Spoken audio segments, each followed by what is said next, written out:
Hi అండి, అందరికీ నమస్కారం. మరో న్యూ వీడియోతో చాలా రోజుల తర్వాత వచ్చాను. పన్నీర్ దమ్ బిర్యానీ ఫస్ట్ ప్యానెల్లో నీట్గా కావాల్సిన మొత్తం మసాలాలన్నీ వేసుకున్నాను. ఫస్ట్ నేను బటర్ వేసుకున్నానండి. టేస్ట్ మాత్రం సేమ్ రెస్టారెంట్ స్టైల్లో వస్తుంది. మీకు ఎవరికైనా నచ్చితే మాత్రం ట్రై చేయండి, చాలా ఈజీ ప్రాసెస్. ఫస్ట్ బిర్యానీ ఇవన్నీ వేసుకున్నాను. ఫస్ట్ పన్నీర్ని నీట్గా కట్ చేసుకున్నాను. దాన్ని శుభ్రంగా కాసేపు మ్యాగ్నేట్ చేశాను అనమాట, కారం అన్నీ వేసి. ఇక్కడ వెజిటేబుల్స్ అన్నీ ఒకటి యాడ్ చేసుకుంటున్నాను. మొత్తం అన్ని వెజెస్ వేసుకున్నాను, క్యారెట్, పొటాటో. మీకు నచ్చితే మాత్రం ఒక్కసారి ట్రై చేయండి. అండ్ నచ్చితే మాత్రం ప్లీజ్ నేను సపోర్ట్ చేయడం మర్చిపోకండి. కాసేపు మెత్తగా బాయిల్ అయినంత వరకు మొత్తం అన్ని మూత పెట్టుకున్నాను. తర్వాత టమాటాస్ కూడా యాడ్ చేసుకున్నాను.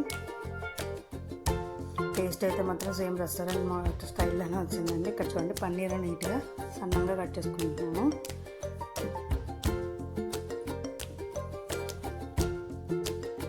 కట్ చేసుకొని నీట్గా మ్యారినేట్ చేసుకున్నాను.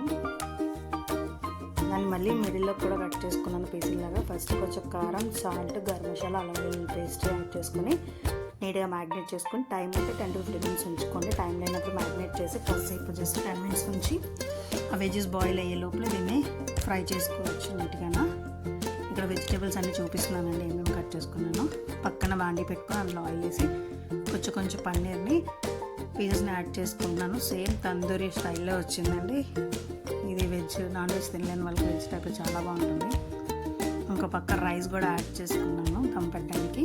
తర్వాత అల్లం వెల్లుల్లి పేస్ట్ కూడా యాడ్ చేసుకున్నాను. ఇక్కడ చూడండి, పన్నీర్ ఎలా ఫ్రై చేసానో చూపిస్తున్నాను మీకు. చాలా బాగుంది టేస్ట్ కూడా.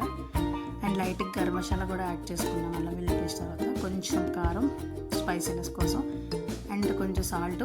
ఇక్కడ బిర్యానీలో మోస్ట్ ఏమంటే మన రైస్ బాయిల్ చేసినప్పుడే కొంచెం సాల్ట్ రైస్లో ఎక్కువ యాడ్ చేసుకుంటే ఆ ఫ్లేవర్ రైస్కి తగిలి చప్పగా ఉండదండి రైస్.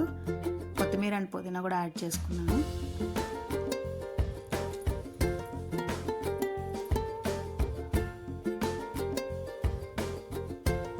మొత్తం నీట్గా మిక్స్ చేసుకొని కాసేపు దగ్గరగా గ్రేవీ టైప్లో వచ్చిన తర్వాత ఇప్పుడు మనం నీట్గా ఒక్కొక్క లేయర్ కొంచెం పన్నీర్ యాడ్ చేసుకొని తర్వాత రైస్ కూడా యాడ్ చేసుకోవాలి. మొత్తం పన్నీర్ అంతా కాదు, కొన్ని యాడ్ చేసుకున్నాము.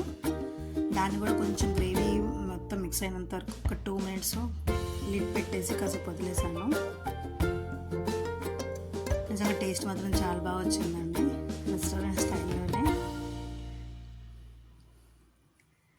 అండ్ చూసారా ఎంత బాగా కనిపిస్తుందో. ఇప్పుడు ఒక్కొక్క లేయర్గా రైస్ కూడా యాడ్ చేసుకోవాలి. ఆల్రెడీ కొంచెం మనం పన్నీర్ వదిలేసాం కదా, లేయర్ పెట్టుకున్నాక పైన పన్నీర్ కూడా వేసుకుంటున్నాను. అండ్ లైట్గా కొంచెం కొత్తిమీర, పుదీనా కూడా. ఇక్కడ కలర్ కోసం ఓన్లీ నేను పసుపు మాత్రమే వాడతానండి, ఫుడ్ కలర్ అస్సలు యూజ్ చేయను. లైట్గా చూడండి, పసుపు నీటిలో కలుపుకొని యాడ్ చేసుకున్నాను.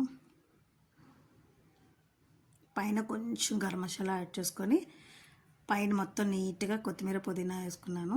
మనం రైస్ కూడా ఎక్కువ బాయిల్ చేయకూడదండి, 80 to 90% చేస్తే చాలు. పైన గీ వేసుకుంటే రైస్ ఒకదానికొకటి అతుక్కోదు. ఇది మనం బాయిల్ చేసినప్పుడు కూడా కొంచెం గీ వేసుకోవచ్చు, లేకపోతే ఆయిల్ కూడా వేసుకోవచ్చు. జస్ట్ 5 to 10 minutes చాలండి. ఆల్రెడీ దమ్ అయిపోయింది కదా కర్రీలో కూడా. రైస్ కూడా ఎక్కువ టైం ఉంచవసరం లేదు. చూడండి ఒకసారి ఎంత బాగా కలర్గా కనిపిస్తుందో రైస్. అది చాలా బాగా ఉడికింది మొత్తం రైస్ కూడా. ఎక్కడ కూడా ఇంత రైస్ కూడా అతుక్కోలేదు, ఇలా నీట్గా పొడి పొడిగా వచ్చింది.